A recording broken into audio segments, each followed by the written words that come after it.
Hello! Today I'm going to show you how to use the Analyze List feature available in Titlewave. To get started, you'll want to make sure that you are currently in the list that you want to analyze. I'm in my CD 2023 list. From here, you'll want to hit the Analyze button between Share and More Options.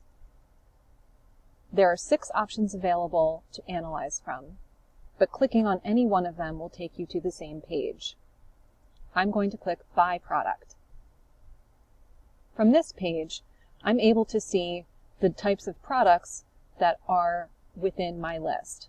I can see that I have 151 items in Follett bound and 2 items in paperback, understanding that any paperback items will incur an additional fee for Capco covering. This will not only show me the count, but the price, how much I have allocated for each of these types of products, and the percent of the total cost of my list. When I click on anything in blue, I am taken to a new classification or analysis. From here, I can see all of my Dewey ranges and how many items are within each Dewey range. This is a particularly valuable analysis because it will show me whether or not I am meeting any priorities that I have listed on my collection development plan. This will not only show me, again, the count, price, and percent of total cost.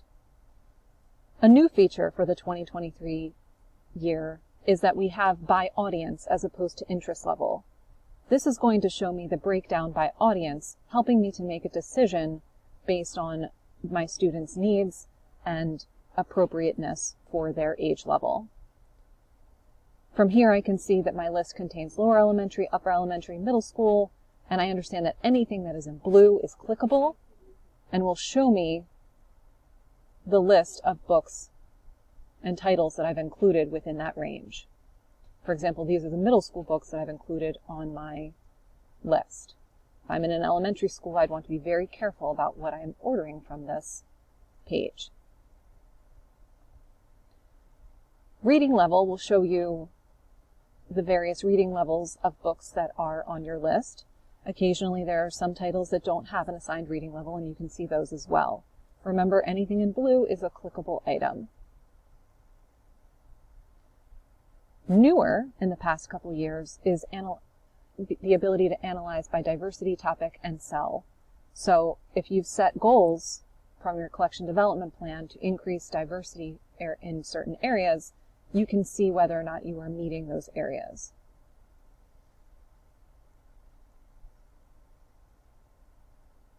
And also social emotional learning. We can see how well the titles that we've chosen are meeting our needs, our students' needs within the list. When you click on anything in blue, it will show you the titles that include those tags. This is how we use the Analyze List feature in Titlewave.